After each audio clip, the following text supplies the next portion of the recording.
I just did a video creating the absolute worst possible perfect season in NFL history, where each week a quarterback won with horrendous play. Now it's time to flip that premise on its head, no offense to Django Fett, and create the best 0-16 team in NFL history, where each week a quarterback performed amazing only to lose. My choices in this video are a little more subjective than my past video, but all you need to know is that each quarterback threw for a shitload of yards, touchdowns, put up a lot of points, and still lost. It also goes without saying most of the choices in this video are relatively recent, as it's become much easier to put up numbers in today's NFL compared to the 80s and 90s. Regardless of this recency bias, I hope you enjoy the video anyway. Game number 1, Drew Brees, September 11th, 2016, never forget. We begin our glorious winless season with a trip to the Bayou and Drew Brees, who sadly died from being struck by lightning while filming a gambling commercial earlier this year. So sad. Anyway, Brees has a great argument as the unluckiest quarterback ever, and this game is a great example. After falling behind 10-3 early, Brees ripped off 3 straight touchdowns, including a 98-yarder to Brandon Cooks, to help the Saints go into the fourth quarter with a 24-13 lead. With New Orleans leading 27-19, Oakland ripped off a 75-yard touchdown run and a 2-point conversion to tie. But Brees answered back with his 4th touchdown pass of the day to go up 34-27 with 6 minutes left. However, Brees didn't will his defense to stop Derek Carr, who threw a touchdown and 2-point conversion to go up 35-34 with 47 seconds left. Brees would set up his kicker with a game-winning 61-yard field goal attempt, but it missed. In the end, Brees' 423 yards, 4 touchdowns, and a 131.3 rating weren't enough. Rest in peace, Drew. Game number 2, Lamar Jackson, September 16th, 2022. The most recent addition to our list belongs to the poop-trader Lamar Jackson. People still debate to no end about how good he is, but on this day, he was amazing. Unfortunately, this game also served as Tua Tagovailoa's coming out party, no offense to Carl Nassib. After Baltimore ripped off a 103-yard kickoff return touchdown to start the game, Tua fired the first of his 6 touchdown passes to tie it at 7. Then Lamar went to work, throwing 3 straight touchdowns to take a 28-7 halftime lead. Miami cut that to 28-14, but Lamar then ripped off a 75-yard touchdown run to make it 35-14 entering the fourth. Lamar did not play great in the fourth quarter, but he did enough to give his team a 38-35 lead with 2:18 left. Unfortunately for Jackson, his defense allowed 4 touchdown passes in the fourth quarter alone, the last one coming with 14 seconds left to lose 42-38. Lamar's incredible day of 318 passing yards, 119 rushing yards, and 4 total touchdowns was wasted. No offense to Johnny Manziel. Game number 3, Matt Ryan, September 23rd, 2018. If Drew Brees, rest in peace, is the unluckiest quarterback ever, then Matt Ryan isn't far behind. In this 2018 matchup against Brees, both quarterbacks balled out. They traded touchdowns in the first quarter, then New Orleans kicked 3 field goals in the second, while Ryan added another touchdown pass to make it 16-14 New Orleans at halftime. The 2 traded touchdown passes once again in the third to make it 23-21 New Orleans entering the fourth. Ryan started the fourth with a touchdown pass and 2-point conversion to go up 29-23, but Brees said fuck you and countered with a touchdown to go back up 30-29. Ryan was offended by Brees' nefarious language, so he threw his 5th touchdown of the day and another 2-point conversion to go up 37-30 with 7 minutes left. Unfortunately for Ryan, his defense allowed another touchdown drive to tie it at 37 with 1:15 left. Ryan did have a chance to win a regulation, but failed, but it shouldn't have even gotten to that point. The game went to overtime, and Brees led a 7-minute game-winning touchdown drive, capped off with his 2nd touchdown run of the day to win 43-37. Ryan finished with 374 yards, 5 touchdowns, and a 148.1 rating. 3 of his scores went to responsible gambler Calvin Ridley. Surely a game like this wouldn't happen to Ryan again for at least a while, right? Well, game number 4, Matt Ryan, September 30th, 2018. Literally 7 days later, the same shit happened to poor Matt Ryan. What has he done to deserve 28-3? What did he do to deserve this? We'll never know. A quarterback's defense getting shredded by Drew Brees is one thing, but allowing Andy Dalton to come into your house and drop his nuts over you is another. Atlanta struck first to go up 7-0, but Cincy answered with back-to-back touchdowns to take a 14-7 lead after one. Atlanta and Cincy traded touchdowns all second quarter before Atlanta kicked a 55-yard field goal to make it 28-24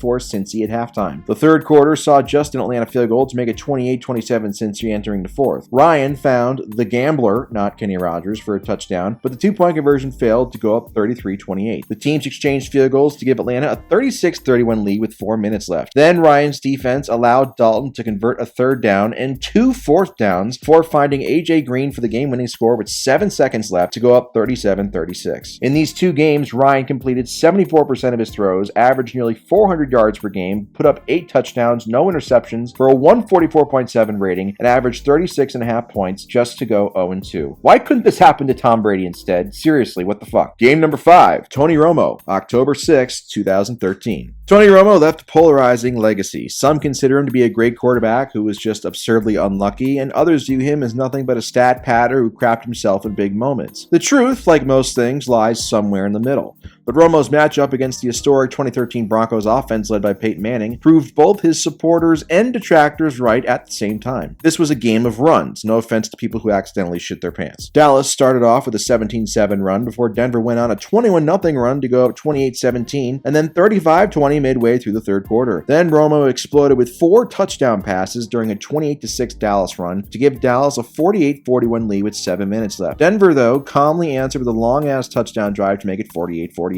To this point, Romo had played one of the best games in NFL history, but in typical Romo fashion, it couldn't end without some controversy, as Romo threw a bad interception deep in Dallas territory, which set up Denver for the game-winning field goal to lose 51-48. Romo finished the day with 506 yards passing, 5 touchdowns, 1 interception, and a 140 rating. His offense scored 48 fucking points, but I don't feel too bad for him. This loss would help my Eagles make the playoffs that year. Thanks, Tony. Game number 6, Matt Ryan, October 13th, 2019. Oh, you bastards thought we were done with Matt Ryan, huh? Nope. Although this loss would follow a bit of a different script than the first 2 entries on this list, it still had the same crushing ending as is required by law whenever the Atlanta Falcons are involved. Ryan found NFL Pete Rose, Calvin Ridley to go up 7-0, but then Arizona went on a 27-3 run to take a 27-10 lead early in the third. An Atlanta field goal, followed by a Ryan touchdown, trimmed that to 27-20 entering the fourth, where Ryan's horrible luck would show up once again. Ryan tied the game at 27 with another touchdown pass. The 2 teams then exchanged punts before Arizona added a touchdown to go up 34-27 with 5 minutes left. Ryan then led a touchdown drive capped off by his 4th touchdown of the day to make it 34-33 with a minute 53 left. Nothing is ever automatic in Falcons land, as the normally reliable Matt Bryant missed the extra point. Arizona then picked up a first down to drain the rest of the clock and give Ryan another gut-punching loss, as this time he finished with 356 yards, 4 touchdowns, no interceptions for a sparkling 144.9 rating. In the 3 Ryan games mentioned for this video, Ryan combined for 12 touchdowns, 0 interceptions, a 146.4 rating, and led his offense to 35.3 points per game just to go 0-3. Poor bastard. Game number 7, Steve Deberg, October 20th, 1985. Finally, we get a throwback game to a much less offensive-friendly era. You have to remember, at this point in October 1985, the Buccaneers were the laughingstock of the NFL, while the Dolphins were considered elite and led by young superstar quarterback Dan Marino. So it was no surprise when Miami jumped out to a commanding 24-7 lead late in the first half. But part of what makes sports great is sometimes average players, like longtime journeyman quarterback Steve Deberg, capturing greatness for a short spell. And that's exactly what happened here. Deberg's first touchdown made it 24-14 at halftime. Miami answered with a touchdown, so Deberg fired his second touchdown to make it 31-21. But then Marino threw his third touchdown to make it 38-21 Miami entering the fourth. Game over, or is it? Deberg fired his third and fourth touchdowns of the day to make it 38-35, then led a game-tying field goal drive to make it 38 all with under a minute left. Everybody expected overtime, but Marino ruined the party, leading Miami on a game-winning field goal drive to put them up 41-38 with 11 seconds left to win the game. Deberg finished the day with 365 yards passing and 4 touchdowns for a 125.7 rating, which were superhuman numbers for 1985. Game number 8, Eli Manning, November 1st, 2015. If there was any game in NFL history that resembled arena football, it was this one. 14 touchdowns were scored, 13 of them were through the air. Drew Brees was involved, which should surprise nobody. But the unlucky bastard on this day was Eli Manning. Eli put New York up 7-0, then Brees fired back-to-back touchdowns to give New Orleans a 14-7 lead after one. Eli found famous number 2 receiver Odell Beckham Jr. for the second time of the day to tie it at 14. Then Brees ripped off back-to-back touchdown passes again to go up 28-14, but Eli would then rip off back-to-back touchdown passes of his own to tie it at 28 early in the third. But get this, Brees would again throw back-to-back touchdown passes for the third time in the same game to put New Orleans up 42-28 entering the fourth. But unlike with fake memorabilia, Eli refused to sign off, throwing back-to-back touchdowns to Dwayne Harris to tie the game at 42 with 9:30 left. Then the football gods heard all the people bitching about the lack of defense, so they said, "Here, bitch, damn," and threw in a pick 6 to put New York up 49-42 with 7 minutes left. But of course, Brees Brees responded with his 7th touchdown pass of the day to make it 49-all with 41 seconds left. New York then had a peculiar final drive that went 3 and out, choosing to call timeouts for some reason instead of just going into overtime. The Giants punted, the Saints fumbled the punt, but it was recovered by the Saints, but then on the fumble recovery by the Saints, there was a New York face mask penalty, so it put the Saints in perfect position for a game-winning field goal, which they made from 50 yards out as time expired to win 52-49. Eli finished the day with 350 yards passing, 6 touchdowns, no interceptions, and a 138.1 rating. Game number 9, Tommy Kramer, November 2nd, 1986. Let's take it back to 1986 and a time when Washington was still respected as an NFL franchise. On this day, the eventual 1986 NFC runner-ups went against the Vikings and 1986 passer rating champion Tommy Kramer, no relation to Cosmo. The game started with Washington going up 10-0, but Minnesota rallied with back-to-back touchdowns, including Kramer's first touchdown pass to take the lead 14-10 after one. Washington scored a fumble return touchdown, but the extra point was blocked while Minnesota hit a field goal to make it 17-16 mini at halftime. Kramer threw his second touchdown pass to put Minnesota up 8 before Washington went on a 10-0 run to go up 26-24. But Kramer wasn't done yet, no offense to the Laugh Factory, firing his third and fourth touchdown passes of the day to go up 38-26 with about 7 minutes left. Game over, or is it? Washington scored back-to-back touchdowns, but their kicker Max Zendejas missed both extra points to make it 38-38. Kramer had a minute left to try and win, but he threw an interception and the game went into overtime. In overtime, Washington got the ball first and scored to win 44-38. Kramer finished with 490 yards, 4 touchdowns, and a 128 passer rating. Yet another example of heartbreak for the Vikings and their fans. I love it! Game number 10, Brady Quinn, November 22nd, 2009. Brady Quinn? Yeah, Brady fucking Quinn makes an appearance here. Believe it or not, Jimmy Garoppolo isn't the first gorgeous muscular hunk to play quarterback in the NFL. He's just a lot better than Quinn was. But like I said earlier in this video, even scrubs can occasionally touch greatness, and that's exactly what Quinn did in this battle versus a terrible Lions team led by rookie Matthew Stafford. Quinn threw 3 touchdowns in the first quarter to put Cleveland up 24-3, but Stafford fired 3 touchdowns in a row right back to make it 24-all. Cleveland added a field goal to go up 3 at halftime before Stafford fired another touchdown to put Detroit back up 31-27. Stafford then got a hit with a safety to make it 31-29 Detroit entering the fourth quarter. On his second fourth quarter drive, Quinn led Cleveland on a long touchdown drive, capped off by his 4th touchdown pass of the day and a 2-point conversion to go up 37-31 with 6 minutes left. Detroit punted and Quinn had a chance to put Detroit away, but punted. Then Stafford had his infamous mic'd up moment where he fucked up his shoulder and threw the game-winning touchdown as time expired to win 38-37. In the loss, Quinn finished with 304 yards passing, 4 touchdowns, no picks, and a 133.1 rating, proving that it's not always easy being beautiful. Game number 11, Patrick Mahomes, November 19th, 2018. Everybody remembers this game as it's probably the best regular season game ever. There have been more efficient losing efforts in Game 11 than what Mahomes had here, as he had 5 turnovers, including 2 that were returned for touchdowns, but it's my video so I can choose who I want. LA jumped out to a 13-0 lead. Mahomes fired a touchdown to loving father Tyreek Hill to make it 13-7 after 1. LA went up 16-7, then KC went on a 10-0 run with Mahomes throwing a touchdown to amateur punter Kareem Hunt. LA scored off a Mahomes fumble, but Mahomes threw his 3rd touchdown of the half with 13 seconds left, but the extra point was off, so it was 23-23 at halftime. The third quarter belonged to the Rams. Goff ran for a score. Mahomes found Kelsey for his 4th touchdown to make it 30-all. Then LA went on a 10-0 run, capped off by a Mahomes pick 6 to take a 40-30 lead entering the 4th. Mahomes quickly found Hill on a bomb for his 5th touchdown to make it 40-37. KC then returned a fumble for a touchdown to go up 44-40, but Goff answered with a touchdown pass to go up 47-44 with 9:38 left. The teams exchanged punts, then Mahomes took a 51-47 lead on his 6th touchdown pass of the night with 2:47 left. One defensive stop for KC would have likely iced the game, but Goff casually took back the lead with another touchdown to go up 54-51 with 1:19 left. In the final 2 minutes, Mahomes had a chance to take back the lead again, but his arm was hit and was picked off. KC's final drive came with 50 seconds left and ended with Mahomes throwing another interception out of desperation to seal the game. All in all, Mahomes finished with 478 yards passing, 6 touchdowns, 3 interceptions, 2 fumbles lost, and a 117.6 rating. Despite his turnovers, he still led his offense to 44 points, which should be enough to win in most cases. Most. Game number 12, Alex Smith, December 3rd, 2017. Rewind just about a year prior, staying with the same team. Alex Smith was still entrenched as the starter with Mahomes as an intriguing unknown backup. Smith was in the middle of the best season of his career, but KC had been slumping hard after its 5-0 start, coming into this game at 6-5. They would lose on this day to fall to 6-6, but it was no fault of Smith's, as he threw 2 touchdowns to go up 14-0 in the first, but the Jets answered with 2 touchdowns of their own to make it 14-all after 1. New York took a 21-17 halftime lead and had a 24-17 lead in the third before Smith found Tyreek Hill for a 79-yard score to make it 24-all. New York would kick back-to-back field goals to take a 30-24 lead with 11 minutes left, but Smith then found Hill again for his fourth touchdown of the day to go up 31-30 with 9 minutes left. You're not going to believe this, but KC's defense gave up a long touchdown drive and two-point conversion to go down 38-31 with 2:15 left. On Kansas City's final drive, Smith got KC down to the New York 19, but turned it over on downs. Still, Smith finished the day with 366 passing yards, 4 touchdowns, no interceptions, a 135.9 rating, and also had a 70-yard run for shits and giggles. His defense giving up 38 points to a terrible offense that finished the season 24th in points per drive and 31st in yards per drive wasn't his fault. This has to be the worst thing to ever happen to Alex Smith on a football field, right? Game number 13, Drew Brees, December 8th, 2019. Did you really think we would get through this video without my beautiful angel Jimmy Garoppolo being involved? Drew Brees was the victim of Jimmy's beauty in this legendary 2019 contest that also had massive playoff implications. Brees and Jimmy exchanged touchdowns to tie the game at 7, then Brees fired back-to-back touchdowns to go up 20-7 early in the second. Jimmy threw another touchdown to make it 20-14, then Brees ran for a score to make it 27-14, before San Fran scored back-to-back touchdowns with Raheem Mostert, including a trick play touchdown pass from Emmanuel Sanders to take a 28-27 halftime lead. Third quarter saw New Orleans kick 2 field goals, while Jimmy added another touchdown pass to give San Fran a 35-33 lead entering the fourth. San Fran extended that lead to 42-33 on another Garoppolo touchdown pass, but Brees responded with his 4th touchdown to make it 42-40. San Fran kicked a field goal with 2:23 left to go up 45-40. Then Brees led a clutch touchdown drive to go up 46-45 with 53 seconds left, but missed the 2-point conversion. Jimmy then used his beauty to distract New Orleans' defense to get into field goal range quicker than you could blink, and the game ended with Robbie Gould hitting a 30-yard field goal to win 48-46. If San Fran did not score on that last drive, New Orleans would have gotten a first-round bye that year. Instead, San Fran did score, and New Orleans went one and done in the wildcard round, despite going 13-3. Brees finished with 349 yards, 5 touchdowns, no interceptions, a rushing touchdown, and a 138.4 rating. I still can't believe he's gone. That goddamn lightning struck him down. Game number 14, Aaron Rodgers, December 11th, 2009. It's easy to forget now, but Aaron Rodgers is once viewed as Brett Favre's good but not great successor, and certainly not a guy who would win 4 MVPs, a Super Bowl, and a Super Bowl MVP. Rodgers went just 10-14 in his first 24 starts, but both the Packers and Rodgers hit their stride in the second half of 2009, going 7-1 to finish 11-5. The one loss in that span? This game versus the defending champion Steelers and supporter of everything female, Ben Roethlisberger. Both Rodgers and Ben threw touchdowns to make it 7-7. Pittsburgh ran for a score. Rodgers answered with a rushing touchdown of his own to make it 14-all, but Ben threw another touchdown to make it 21-14 Pittsburgh at halftime. Third quarter saw just a Pittsburgh field goal to go up 24-14 before things got real. Rodgers threw a touchdown to make it 24-21 Pittsburgh. Pittsburgh kicked a field goal to make it 27-21. Green Bay ran for a score to take a 28-27 lead. Pittsburgh answered with another field goal to go up 30-28. Rodgers then fired his 3rd touchdown of the game and a 2-point conversion to go up 36-30 with 2:06 left. On Pittsburgh's final drive, Ben refused to take no for an answer, as Green Bay's defense gave up a 4th and 7, a 3rd and 15, and the dagger, a 3rd and 10 as time expired. Ben found Mike Wallace for a 19-yard score to win 37-36. Rodgers finished with 383 yards, 3 touchdowns, no picks, a rushing touchdown. No wonder Rodgers has turned to drugs later in his career. Game number 15, Bill Kenney, December 11th, 1983. Who the fuck is Bill Kenney? I'll tell you who Bill Kenney was. He was an unlucky bastard who lost 2 games by scores of 51-48 and 41-38 in the span of 14 days late in 1983. But for this video, I'll just be focusing on the latter game, which came versus the Air Coryell Chargers and Dan Fouts. The game began with San Diego taking a 10-0 lead with Fouts finding Kellen Winslow Sr., the good one, not his rapist son. But Kenney answered back with a touchdown to make it 10-7 San Diego after 1. The second quarter saw Fouts throw 2 more touchdowns to Winslow, while Kenney threw another touchdown to make it 24-14 San Diego at the half. KC cut that to 24-21 in the third on a long touchdown run. Fouts ran for a score to make it 31-21 San Diego. KC answered with a field goal to make it 31-24. Then Fouts got hurt and left the game late in the third so he could apply more just for men to his beard. San Diego backup quarterback Ed Luther threw a long touchdown pass to make it 38-24 San Diego after 3. In the fourth quarter, Kenney clutched up, throwing back-to-back touchdown scores to tie the game at 38 with 1:30 left. But you're not going to believe this. Kansas City's defense allowed San Diego to drive down the field into field goal range to kick the game-winning field goal and cement the 41-38 loss for KC. Shitty defense is a KC tradition, and on this day, it wasted a terrific 411-yard, 4-touchdown, 129.2 rating performance by Bill Kenney. Again, this was in 1983, so KC should be doubly ashamed. And finally, game number 16, Matthew Stafford, January 1st, 2012. Finally, to complete complete the best 0-16 season of all time, we turn to Stathu Padford. This game will always be most remembered as the Matt Flynn game that got him a huge contract while Aaron Rodgers was out for playoff rest. But Stafford put up monster numbers too, as Detroit jumped out to a 9-0 lead following a Stafford touchdown pass and a Detroit safety, but Green Bay ripped off a 10-0 run to take a 10-9 lead after one. Stafford and Flynn traded touchdowns to make it 17-16 Green Bay. Then Detroit hit a field goal, but it was short-lived by another Flynn touchdown pass that gave Green Bay a 24-19 halftime lead. The entire second half was just Flynn and Stafford taking turns with the lead. Stafford threw a touchdown to go up 2. Flynn threw a touchdown to go up 5. Stafford threw a touchdown and 2-point conversion to go up 3, entering the fourth, where the offense continued. Flynn threw his 5th touchdown to go up 38-34. Then Stafford threw his 5th touchdown to go 41-38 with 2:39 left. But Flynn was unfazed, throwing his franchise record 6th touchdown of the game to go up 45-41 with 1:10 left. Stafford's final drive ended with an interception, but who gives a fuck? The guy threw for 520 yards, 5 touchdowns, and led his offense to 41 points. And that's the absolute perfect way to cap off the greatest winless season in NFL history. Now comes the fun part. It's time to combine all of these great quarterback performances together to see how the greatest 0-16 team ever looks from a quarterback production standpoint. This winless team's quarterbacks completed 67.7% of their throws at 10.3 yards per attempt. They threw 69 touchdowns, and just 9 interceptions for a 132.0 passer rating and an adjusted net yards per attempt of 10.98. The touchdown, passer rating, and adjusted net yards per attempt marks would all be single-season NFL records for a quarterback. And just for good measure, the quarterbacks combined to run for 305 yards and 3 touchdowns at 7.6 yards per carry, although they did lose 3 fumbles. Team-wise, the greatest 0-16 team ever scored 631 points, or 39.4 points per game. That would set a new NFL record for most points scored in a season and most points per game in a season, surpassing the 2013 Denver Broncos mark of 606 points and the 1950 Los Angeles Rams mark of 38.8 points per game. However, their defense allowed 680 points, or 42.5 points per game, also NFL record, surpassing the 1981 Baltimore Colts mark of 533 points allowed and the 1950 Baltimore Colts mark of 38.5 points per game allowed. Well, there you have it. The best 0-16 team ever would somehow go winless despite their quarterback having the greatest individual season in NFL history, thanks to losing a ton of close, high-scoring games because they had the worst defense in NFL history. The odds of one team having both the greatest offense ever and the worst defense ever are virtually impossible, but I somehow managed to do it.